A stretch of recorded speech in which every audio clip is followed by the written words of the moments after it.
네, 오늘 보물이 있는가라는 제목으로 하나님 말씀 증거하도록 하겠습니다. 제가 아는 어떤 집사님의 이야기입니다. 90년대 미국에 이민을 오셨는데요. 한국에서 고등학교 영어 선생님을 하시다가 한국의 교육 시스템의 회의를 느끼시고 자녀들을 한번 잘 키워보겠다고 미국에 이민을 오신 것입니다. 그때 LA 쪽에서 자바 시장 장사를 하고 계신 고모님이 계셨는데 규모가 꽤 컸던 모양입니다. 연세가 꽤 있으셔서 자식이 없어서 도와줄 사람이 없었나 봐요. 아이들 교육 때문에 이민을 생각하고 있던 터에 고모님께서 제안을 하셔서 이민을 결심할 수 있었습니다. 영어 선생님이었기 때문에 처음에 적응하는 것이 그렇게 어렵지는 않았다고 합니다. 고모님이 하시던 장사도 잘 됐고요. 그런데 2001년도 9.11 사태가 터지고 남미 사람들이 구매해 가던 물건의 양이 확 줄어들었다고 합니다. 비즈니스가 휘청거리기 시작하면서 그 고모님과의 관계까지 어려워졌다고 합니다. 그래서 비즈니스에서 손을 떼고 스시 기술을 몇 달 동안 배워서 작은 일식집을 오픈했다고 합니다. 처음에는 그럭저럭 장사가 되는가 싶다가 손님 하나가 식중독이 걸렸다고 고소를 하는 바람에 가게 문을 닫게 되었고 변호사 비용과 배상 비용으로 가지고 있던 돈을 모두 날렸다고 합니다. 아들, 딸은 커서 이제 둘 다 고등학생이 되었는데 하루아침에 손에 쥔 것 아무것도 없이 미국에서 살아남아야 하는 그런 신세가 된 것입니다. 비통한 마음으로 가리지 않고 닥치는 대로 일을 하며 지내고 있을 때 로또를 하나 샀다고 합니다. 일을 하다가 쉬는 시간에 당첨번호를 확인하다가 이 집사님이 심장이 멎을 뻔했다고 합니다.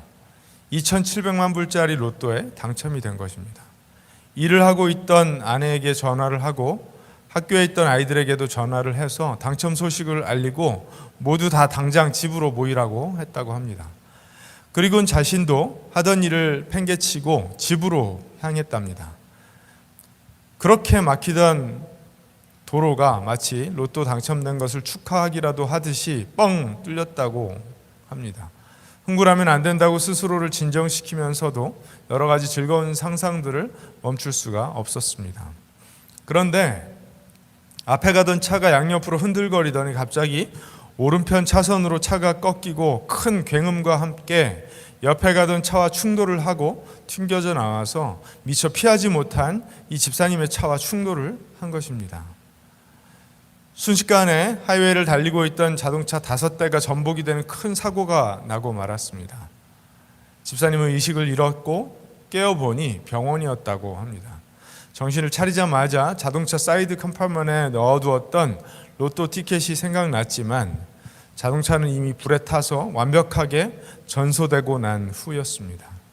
이 로또 티켓을 찾기 위해 온 가족이 폐차장을 찾아가서 난리를 쳤지만 찾을 수가 없었습니다. 사고로 인해 다리를 움직일 수 없게 된 집사님은 집으로 돌아와 거의 누워 지내며 아무하고도 말도 하지 않고 낭만 가운데 지냈다고 합니다. 홀로 모든 생계를 책임져야 하는 아내분은 정신적으로 육체적으로 너무나 피폐해져서 이대로는 살 수 없다고 생각하고 어느 주일 아침에 평생 한 번도 가보지 않은 교회를 찾아갔다고 합니다.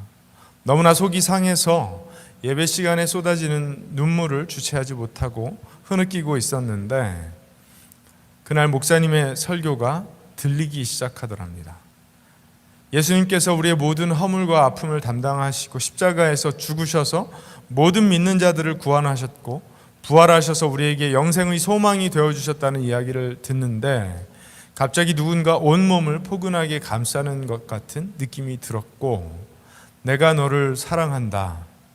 너에게 진정한 생명을 주고 소망을 주기 위해 내가 죽었다 라는 목소리가 선명하게 들리더랍니다. 예배 후에 목사님과 자초지종을 나누며 집사님의 아내분은 예수님을 영접하게 되었고 주중에 목사님께서 집으로 신방을 오시기로 약속까지 했다고 합니다. 이 집사님 어떻게 됐을까요? 아내의 오랜 기도와 섬김 끝에 결국 예수님을 영접하게 되었고 재활에도 성공을 해서 누구보다도 열심히 교회를 섬기는 평신도 리더가 되었고 건강하게 일도 할 수 있게 되었다라고 합니다. 이 이야기는 제가 만들어낸 이야기인데요. 미국 와서 오랜 시간 살면서 이 사람 저 사람에게 들었던 이야기들을 믹스하고 섞고 상상까지 집어넣어서 만들어낸 이야기입니다. 여러분, 그런데 이 이야기는 해피엔딩입니까? 2,700만 불짜리 로또 티켓을 잃어버린 이 이야기는 과연 해피엔딩 맞습니까? 여러분들이라면 어떠셨을 것 같으세요? 제가 들려드리는 이 허황된 이야기 말고 오늘 이제 우리는 예수님께서 들려주시는 이야기들 몇 가지를 나누려고 합니다.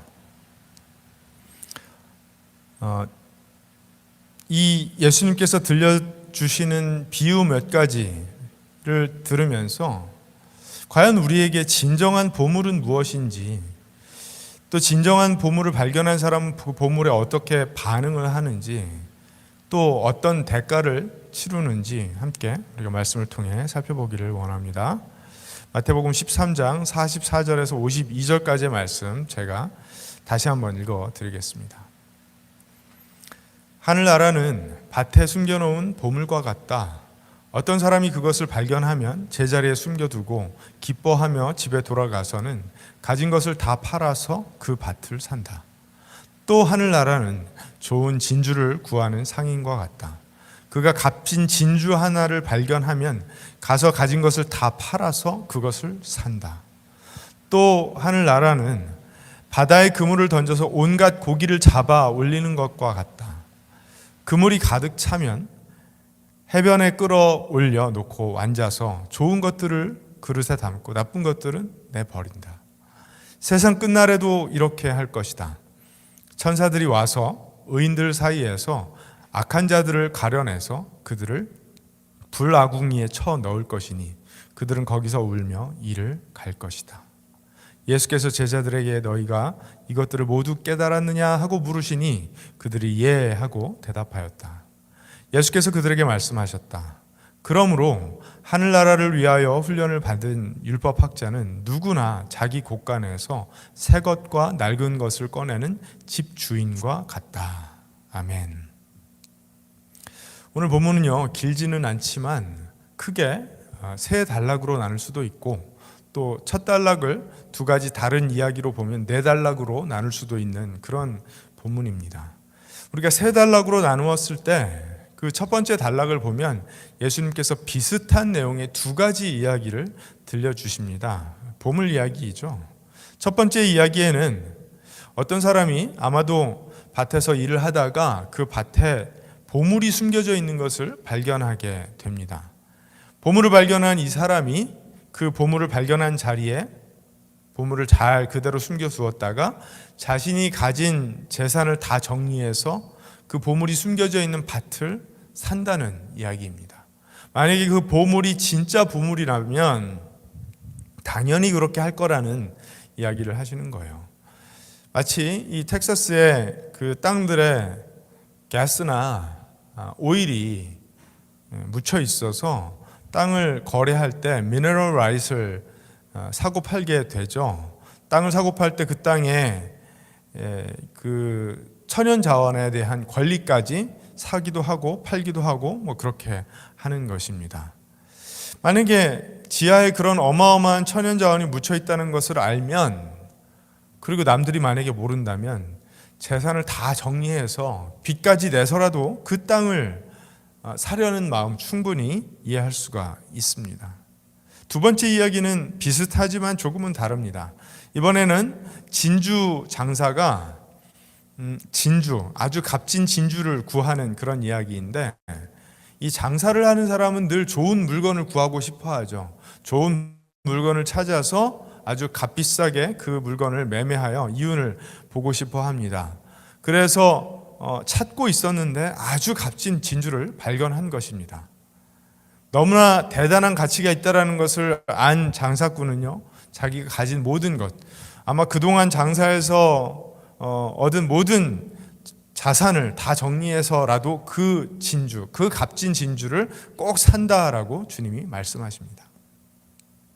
이 두 가지 이야기의 차이점이라면 이 밭의 보물을 발견한 사람은 어쩌면 꼭 보물을 찾고 있었던 것은 아닌데 우연히 그냥 자기 일을 하다가 보물을 발견한 것이고, 진주 장사는 늘 값진 진주를 구하려고 애쓰고 있던 중에 그 진주를 찾게 되었다라는 것에 있습니다. 이 마태복음 13장에는요, 예수님께서 들려주신 여러 가지의 이런 비유의 이야기들이 기록이 되어 있는데 모두 하나님 나라, 하나님 왕국, 그러니까 Kingdom of Heaven에 관한 이야기들이라는 공통점이 있습니다. 그런 관점에서 예수님께서 이 들려주시는 비유에 등장하는 보물은 당연히, 그 값진 진주는 당연히 하나님 나라, 하나님 왕국이겠죠. 그렇죠? 하나님 왕국이라는 것은 하나님이 통치하시고 왕으로서 통치하시고 백성들이 있고 영토가 있는 그런 곳일 것입니다. 하나님의 왕국은 하나님 왕국의 가치를 가집니다. 우리가 살고 있는 이 미국이라는 나라는 미국이라는 국가로서의 가치를 가지고요, 또 우리의 고향인 대한민국은 대한민국으로서의 가치를 가집니다. 하나님 나라는요, 하나님 나라로서의 가치가 있는 것입니다. 미국의 가치에 맞는 사람들이 미국에 사는 것이고요, 대한민국의 가치에 맞는 사람들이 대한민국에 살고, 또 하나님 나라의 가치에 맞는 사람들이 하나님을 모시고 하나님 나라에 사는 것입니다. 그러한 관점에서 하나님 나라가 보물과 같은 가치를 가지고 있다는 것을 발견한 사람들이 하나님 나라에 속한 사람들이라는 사실을 우리가 꼭 기억했으면 좋겠습니다. 그런 점에서 예수님 말씀하시는 거예요. 진정한 보물이라는 것을 발견한 사람은 그 보물을 위해 다른 것을 내려놓는다는 것입니다. 다른 것의 대가를 치른다는 것입니다. 여러분, 예수님이 또 예수님께서 우리에게 전하시는 하나님 나라, 그 복음이 제시하는 가치가 저와 여러분들에게 진정한 보물이 맞습니까? 진정한 보물이 맞습니까? 그것이 중요한 질문이에요. 왜 2000년 전에 이스라엘의 메시아로 왔다라는 그분이 21세기의 이 미국 땅에서 지금 AI 시대로 4차 산업혁명이 벌어지고 있는 시대를 살아가는 우리에게도 보물이 되시는 걸까요?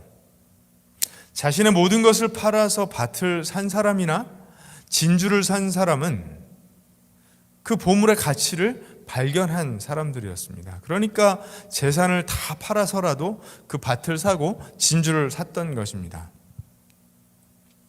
예수님이 진정한 보물이라고 우리가 정말로 믿는다면 예수님께서 가지고 계시는 가치를 우리가 충분히 알게 되었다라는 것을 의미하는 거예요. 또 알게 되었을 뿐만 아니라 예수님이 가지고 계신 이 보물과도 같은 가치를 원하고 얻어내기를 열망한다는 것을 의미합니다. 여러분, 예수님의 가치는 어디에 있습니까? 예수님의 업적이 저 여러분들에게 왜 보물이 됩니까? 만약에 그것이 보물이라면, 보물의 가치를 가진다면 그것이 우리에게 왔을 때 그 가치가 유지되고 우리도 정말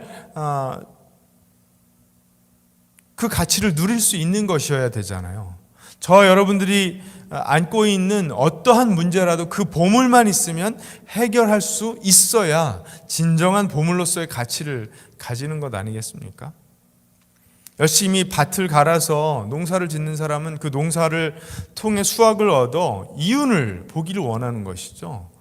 그런데 밭에 보물이 숨겨 있다면 농사 짓지 않아도 어마어마한 이윤이 생기는 것입니다. 값진 진주를 찾던 그 장사꾼은 장사를 통해서 이윤을 보아 큰 부를 만드는 것이 목적이었을 텐데, 값진 진주를 발견하고 그 값진 진주를 매매하여 엄청난 부를 만들 수 있다면 그건 자신이 가지고 있던 어떤 문제라도 그 값진 진주를 통해 해결받을 수 있는 것입니다. 물론 재정적인 문제요.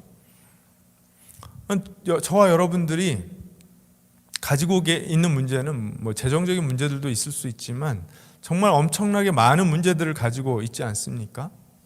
그리고 그 문제들을 들여다보면 거기에는 나의 죄, 또 인간의 죄, 이 세상의 악함과 부조리라는 어마어마한 문제가 있습니다. 그 어마어마한 문제를 해결해 줄 수 없는 것을 우리가 만약에 진짜 보물로 여기고 살아간다면 그건 우리 손에 들어왔을 때 보물로서의 역할을 온전하게 다 감당하지 못할 가짜 보물일 거예요.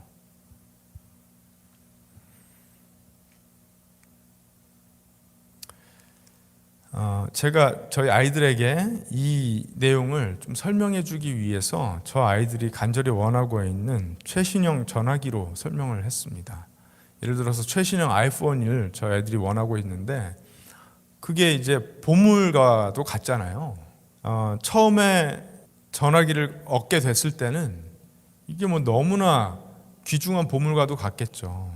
그래서 그 보물을 자신들의 손에 쥐어줄 수 있는 아빠에게 잘 보이고 온갖 아양을 떨고 성실하고 착하고 열심히 살라고 노력하는 모습도 보이고 뭐 이런 노력들도 할 거란 말이에요.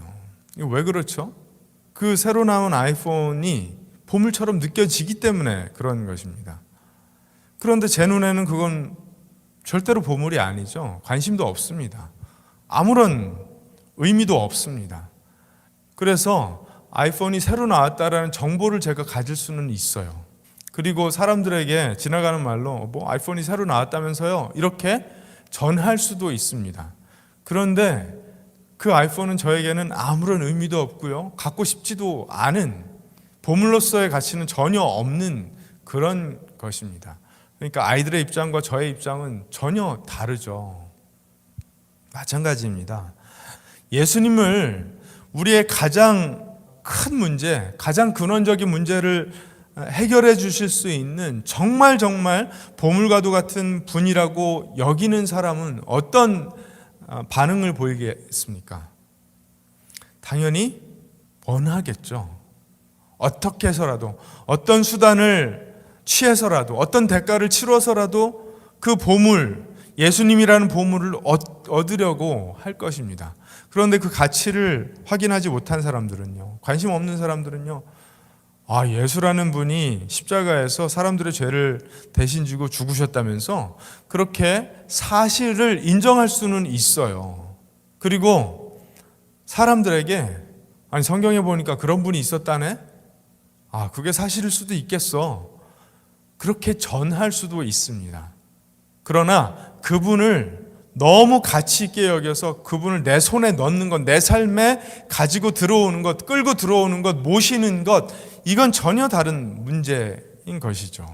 그래서 첫 번째로는요, 예수님이 보물이라는 사실을 인식할 수 있어야 되고요. 두 번째는 당연히 예수님, 그 보물을 내 삶에 얻어내려는 그런 열망을 가지고 있어야만 하는 것입니다. 그런데 만약에 누군가가 저에게 새로 나온 아이폰을 가지고 와서 이게 뭐 대단한 보물이라고 하면 한 2초 정도 눈으로 보겠죠. 그리고선 지나갈 것입니다. 만약에 그런 관점으로 예수님을 대한다면 예수님의 역사성이 있고 성경에 기록된 사실적인 내용이 있다 하더라도 그 복음은요, 하나님의 왕국은요, 그냥 남의 이야기가 되고 말 것입니다.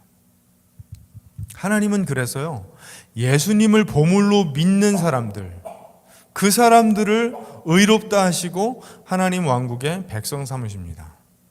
그 오늘 이제 보물 이야기 이후에 예수님께서 또 다른 비유를 하나 들어주시는데, 그물에 잡힌 고기들 가운데 좋은 것은 그릇에 담고 나쁜 것들은 내버린다라고 말씀을 하십니다. 그물이 찰 때와 마찬가지로 마지막 때에 이제 그 날이 오면 예수님께서 의인들은 하나님 왕국에 들어가게 하시고 악인들은 지옥불에 들어가게 될 것이라고 말씀을 하세요. 그렇다면 어떤 사람들이 악인들이고 어떤 사람들이 의인들일까요? 세상에서 착한 사람, 나쁜 사람. 딱 이렇게 다가와죠. 근데 우리 그리스도인들은 어떻게 말하죠? 예수님 믿는 사람이 구원받는 사람, 믿지 않는 사람이 구원받지 못하는 사람. 맞는 말입니다. 성경이 우리에게 분명히 그렇게 이야기를 하고 있기 때문에 그런 것입니다. 그러면 세상에서 이야기하는 착한 사람이 예수님 믿는 사람이고 나쁜 사람이 예수님 믿지 않는 사람이다, 이렇게 연결을 시키면 딱 떨어질까요? 그게 그렇지가 않습니다. 이 물고기 이야기를 보물 이야기와 연결해서 살펴보면요, 이제 보물과 진주, 그 두 가지를 이제 보물로 묶어서 이야기를 할 수 있고, 보물을 발견한 사람이 보물이 여기 있구나라고 감탄했다라고 해서 왕국에 들어가는 것은 아니라고 제가 지금 말씀을 드린 거잖아요. 보물이 여기 있구나 하고 그 보물에 감탄하고 매료가 돼서 그 보물을 얻기 위해 땅도 팔고 자기 자산도 정리해서 그것을 얻어내는 사람, 손에 쥐는 사람이 왕국에 들어간다라는 것입니다. 보물을 발견한 사람이 보이는 당연한 반응이 있어야 그 보물의 참된 가치를 아는 사람이고, 그 보물을 소유하기 위해 보물이 아닌 다른 것들은 인생의 차등 순위로 내려놓을 수 있는 사람이 왕국에 들어가는 사람이라는 말씀을 주님께서 하시는 거예요. 여러분, 그런데 이것은 너무나 당연하고 참된 반응이 아니겠습니까? 이 이야기가 물고기 이야기와 바로 연결되어 있는 것으로 보면 마태는 예수님의 말씀을 통해 이걸 이야기하고 싶었던 것 같아요. 하나님 왕국에 들어가는 사람은 예수님이라는 보물을 발견하고 예수님이 보물이시라는 사실을 발견하고 그렇구나, 예수님이 그런 분이구나, 또는 그런 분이 여기 계시다네요 라고 반응을 하는 사람이 아니라, 예수님이 내 모든 것을 걸고라도 반드시 얻어야 하는 그런 보물이라는 사실을 깨닫고 보물이 아닌 것들은 내려놓은 채 인생을 던지는 사람이 좋은 물고기이며 하나님 왕국에 들어가는 사람이라는 사실을 말하려는 거예요. 하나님께서 오늘 저와 여러분에게 이것을 말씀하신다라고 저는 믿습니다. 이거 너무 극단적인 이야기 아닙니까? 그런데 하나님은요, 저와 여러분들에게 전부 혹은 전무를 요구하십니다. All or nothing이에요. In-between이 없다는 것입니다. 하나님의 왕국은 분명히 우리의 노력으로 들어가는 것은 아닙니다. 저희 아이들은 새로 나온 아이폰을 얻기 위해서 갖은 노력을 다 해서 어쩌면 그 노력으로 아빠에게서 그걸 얻어낼 수도 있겠죠. 그러나 저와 여러분들이 들어가기를 원하는 하나님의 왕국은 노력으로 들어갈 수 있는 곳이 아닙니다. 예수님을 발견하고 예수님이 가치를 알게 되어서 예수님께 인생을 거는 사람이 들어가는 곳입니다. 아니 예수님을 믿으면 믿는 거지 인생을 걸 것까지 있습니까? 라고 혹시 생각이 들지 않으십니까? 이런 질문이 생기신다면 예수님께서 선포하신 하나님의 왕국이 어떤 곳이며 예수님께서 하신 일이 무엇인지, 그리고 나아가서 예수님의 참된 가치가 무엇인지를 잘 모르는 거예요. 그 로버트 루이스 스티븐슨이라는 분, 우리에게 지킬 박사와 하이드로 잘 알려진 분이 쓰신 또 다른 엄청나게 유명한 책이 있죠. Treasure Island, 보물섬이라는 아이들을 위해서 썼다고 하는 그 책이 있는데, 사실은 그 책은 이제 아이들만 읽어야 되는 책은 아니고 우리도 다 읽어야 되는 책인 것 같습니다. 그 책을 보면 그 주인공 소년이 우연하게 보물섬에 관한 지도를 발견하게 되죠. 그래서 그 보물을 찾아 모험을 떠나는 그런 이야기인데, 그 모험 중에 겪게 되는 사람들과의 갈등이나 다툼, 방해, 그것을 극복해 나가는 그런 이야기들을 이제 다루고 있는데, 이 이야기는 사실 그 소설 속에 등장하는 어떤 소년의 이야기 또는 그 무리의 이야기만은 아니고 이 세상을 살아가는 모든 사람의 이야기이기 때문에 이 스티븐슨이 이런 책을 썼다라고 생각이 됩니다. 아마 그렇게 썼을 거예요. 저와 여러분들은요, 누구나 우리가 보물이라고 생각하는 무언가를 찾기 위해 부단히 애를 쓰며 살아가고 있습니다. 어느 사회 어떤 민족 어떤 계층이라도 다 자기만의 보물이 있기 때문에 그걸 찾기 위해, 그걸 얻어내기 위해서 부단한 노력을 하며 살아가고 있다고 생각을 합니다. 그리고 나이가 들어가면서 자기만의 보물 지도를 만들죠. 또는 그 보물 지도를 어디에선가 얻어내고 싶어서 또 애를 쓰며 살아갑니다. 그런데 우리가 보물이라고 생각하는 그 무언가, 그 지도를 따라 열심히 찾아가서 얻어내고 나면 그것이 보물이 아니었다라는 사실을 발견하게 되는, 그것이 우리의 삶의 실제 모습이에요. 예수님은 왜 그 보물을 발견한 사람이 자신의 모든 것을 팔아서 밭을 사고 진주를 샀다라고 말씀을 하신 것일까요? 그것은 예수님을 삶의 왕으로 모시기 위해서 우리의 삶의 보물 노릇하고 있는, 우리의 삶의 왕 노릇하고 있는 그 존재를 그 왕의 자리에서 하야를 시키든지 아니면 탄핵을 하든지 해야 되기 때문에 그 말씀을 하신 거예요. 그에게서 관직을 박탈하고 다시는 우리 삶에 왕 노릇 못하도록 해야 하기 때문에 그 이야기를 하신 것입니다.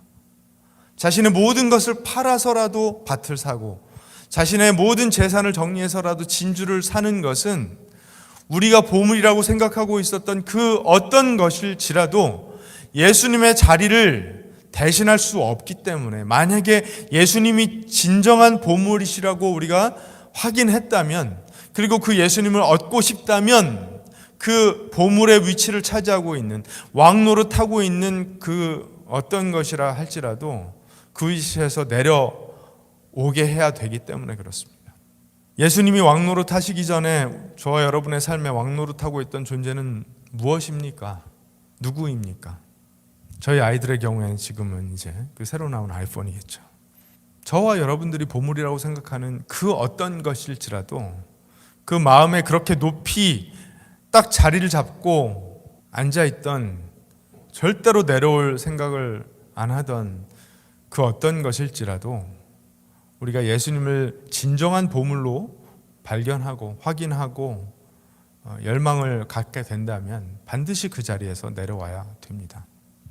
예수님께서 오셔서 말씀하시는 거예요. 네가 보물로 생각하는 그것만 있으면 인생이 참 멋져질 거라고 생각했던 그 보물만 있으면 다른 어떤 문제가 생겨도 다 해결할 수 있을 것 같다라고 생각했던 그건 진짜 보물이 아니었어. 내가 너의 삶에 진짜 보물이 되어줄게. 어떤 노력을 해도 죄의 문제와 죽음의 문제를 해결할 수 없었는데, 그럼에도 불구하고 어떻게든 한번 해보겠다라고 밭을 갈고 장사를 하고 있었는데, 내가 너희들이 찾던 바로 그 보물이야 말씀하시는 거예요. 내가 십자가에서 너희를 위해 죽을 건데, 내가 너희를 위해 죽었다는 사실을 믿는다면, 그래서 모든 죄로부터 완벽한 자유를 얻었다는 사실을 믿는다면, 그래서 다시는 스스로 왕이 되기 위해 또는 어떤 무언가를 왕 삼기 위해 살 필요가 없다는 사실을 믿는다면, 그래서 스스로를 높이려고 살아왔던 인생의 방향을 완전히 돌이키고 나를 너의 왕으로 삼고 너의 주인으로 삼고 내가 너에게 소개하는 이 나라를 위하여 산다면 너는 하나님의 왕국의 백성이 되는 거야 라고 말씀하시는 것입니다. 마태복음 6장에 보면 너희는 자기를 위하여 보물을 땅에다가 쌓아두지 말아라. 땅에서는 좀이 먹고 녹이 슬어서 망가지며 도둑들이 뚫고 들어와서 훔쳐간다. 그러므로 너희를 위하여 보물을 하늘에 쌓아두어라. 거기에는 좀이 먹고 녹이 슬어서 망가지는 일이 없고 도둑들이 뚫고 들어와서 훔쳐가지도 못한다. 너희 보물이 있는 곳에 너희의 마음도 있을 것이다. 예수님께서 이미 말씀하셨어요. 세상에서 그 보물을 얻기 위해 살아왔던 자신의 삶의 방향을 완전히 돌이키라는 것입니다. 나에게 허락된 리소스, 시간과 돈과 에너지를 남과 경쟁해서 남을 짓밟고서라도 나를 위해 사용하고 빚까지 내서라도 어떻게 해서든지 높이려고 살아왔는데, 그거 그만두고 하나님의 왕국을 위해 살라고 초청하시는 것입니다. 그냥 하나님의 왕국으로만 사는 것이 아니라 하나님 아버지, 그러니까 왕이신 하나님을 아버지로 모시고 왕자들로, 공주들로 살라고 주님께서 초청하시는 것입니다. 근데 세상에서는 종교에 대해 어떻게 말하죠? 종교뿐만 아니라 요즘 모든 것의 밸런스에 대해서 많이 말을 하죠. 그래서 일도 삶과 이 밸런스가 맞아야 된다, 이렇게 이야기를 많이 합니다. 적당히 하는 것, 정도껏 하는 것을 균형이라고 말을 하는데, 그런데 오늘 말씀을 보면 하나님은, 주님은 마치 그것을 타협하는 것이며 외도하는 것이며 거짓스러운 일이라고 말씀하시는 것 같아요. 아니, 그거 아무리 보물이지만 꼭 전 재산을 팔아서까지 얻어야 되나? 아무리 귀한 진주라지만 꼭 그렇게 해서 얻어야 되나? 믿어도 적당히 믿어야지라고 쉽게 말합니다. 적당한 종교 생활은요, 삶을 건강하게 만들어주는 그런 윤활유 같은 역할을 해준다, 이렇게 이야기를 합니다. 그런데 여러분, 예수님이 우리의 삶의 윤활유입니까? 아니요. 우리 삶이 자동차라면 예수님은 윤활유가 아니라 운전자 되기를 원하시는 거예요. 삶의 주인 되기를 원하시고 삶의 모든 것 되기를 원하시는 것입니다. 왜냐하면 예수님이 보물이시니까요. 여러분, 보물이 우리 인생의 윤활유 정도의 역할을 해주는 것을 우리가 보물이라고 이야기합니까? 그렇지 않잖아요. 단백질이 필요할 때 고기 사서 먹으면 그 고기가 윤활유 정도 되겠죠. 그렇죠? 피곤할 때 잠을 실컷 자면 그 잠이 우리 삶에 윤활유 정도 역할을 해주겠죠. 그런데 예수님이 그런 존재이신가요? 아니요. 예수님은 보물이라고 오늘 성경이 말씀하시는 거예요. 내가 그동안 스스로 주인된 삶의 방식을 고수하기 위해서 가지고 살았던 가치관과 삶의 방식, 문화, 이런 것들이 하나님 왕국의 방식으로 재해석되고 재정립되고 뒤집어지고 바뀌고 돌아서고 하는 것이 합당한 반응이라고 말씀하시는 것입니다. 재산을 다 팔아서 보물을 샀는지 그렇지 않았는지를 저와 여러분들의 삶이 결국은 다 말한다라고 주님께서 말씀하시는 것입니다. 오늘 말씀 50절에 보면 악한 자들을 가려내서 불 아궁이에 쳐넣으면 그들이 거기서 울며 이를 갈 것이다 라고 말씀하시는 것입니다. 우는 것은요, 슬픈 감정이죠. 이는 왜 갈까요? 언제 이를 간다라고 표현을 하죠? 무언가 억울하고 배신감을 느끼고 분노가 치밀어 오를 때 이를 갑니다. 만약에 그런 감정이 생긴다면 무엇을 향한 배신감일까요? 혹시 내가 그렇게 보물이라고 생각하던 것이 보물 역할을 해주지 못한 것에 대한 배신감과 분노, 그리고 억울함 아니겠습니까? 예수님께서는요, 내가 진짜 보물이니 나를 끝까지 붙들어야 돼 말씀하시는 것입니다. 하나님은 이 사실을 오래전부터 사람들에게 말씀해 오셨어요. 오늘 본문에는 사실 이제 비유가 하나 더 있습니다. 51절, 52절 말씀을 보면 너희가 이것들을 모두 깨달았느냐 하고 물으시니 그들이 예, 그들은 제자들이죠. 예 하고 대답하였다. 예수께서 그들에게 말씀하셨다. 그러므로 하늘나라를 위하여 훈련을 받은 율법학자는 이제 말씀을, 성경을 가르치는 사람인데 누구나 자기 곳간에서 새 것과 낡은 것을 꺼내는 집주인과 같다. 야, 이제 앞에서는 이제 밭에서 농사를 짓던 사람, 진주 장사를 하는 사람, 그런 사람들의 비유를 들어주셨고, 그 세 번째 비유는 어부의 비유였죠. 그렇죠? 물고기를 잡는 사람의 비유였어요.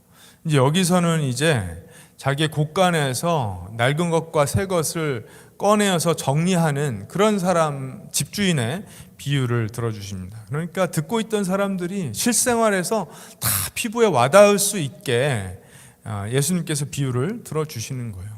어떤 말씀을 하시는 건가 하면 예수님께서 선포하시는 이 하나님 왕국의, 하나님 나라의 비밀들은요, 이미 유대인들이 오랫동안 들어온 구약의 가르침들과 서로 부딪히고 대립되는 가르침들이 아니라 그것들을 완성하고 설명해주는 그런 가르침들이라고 말씀하시는 거예요.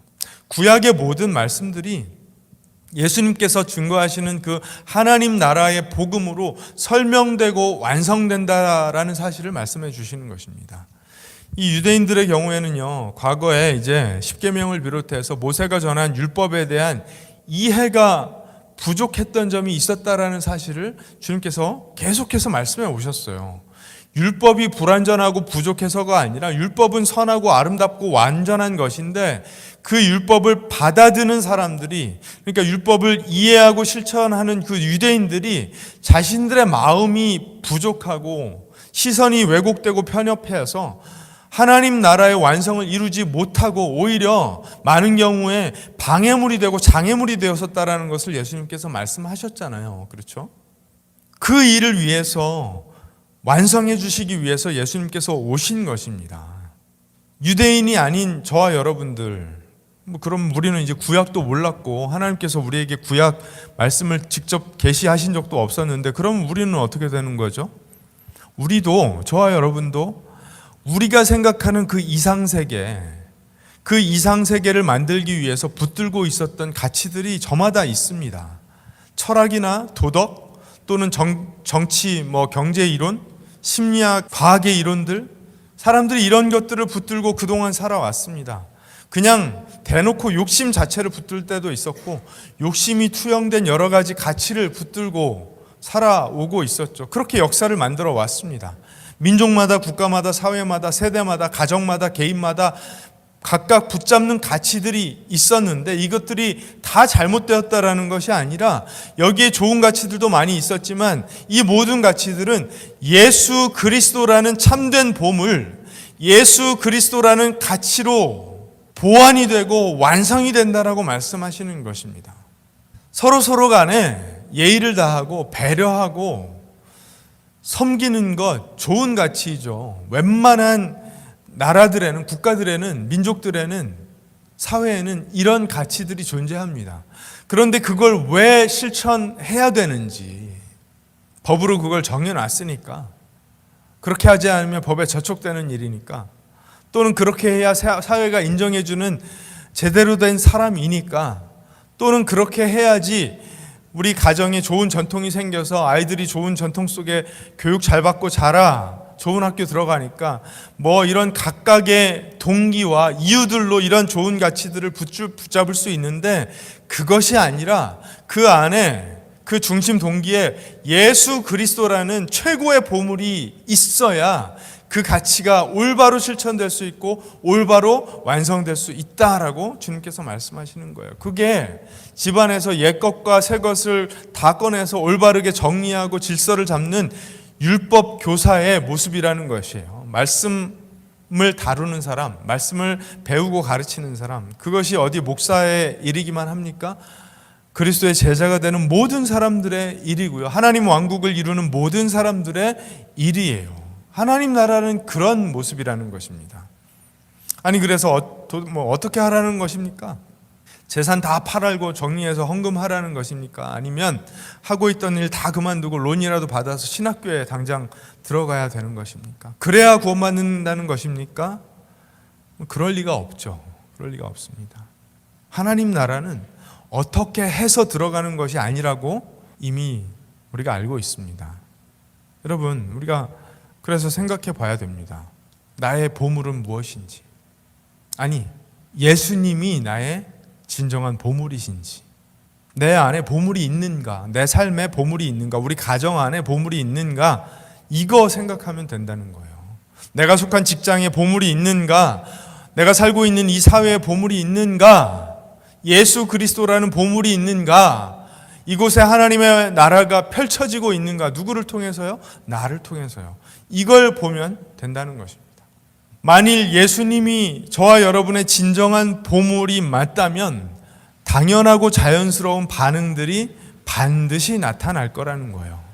새로 나온 아이폰을 정말로 원하는 저희 아이들의 반응이나 그 보물 지도를 손에 쥔 그 보물섬이라는 책의 주인공 소년이나 허킨스였죠.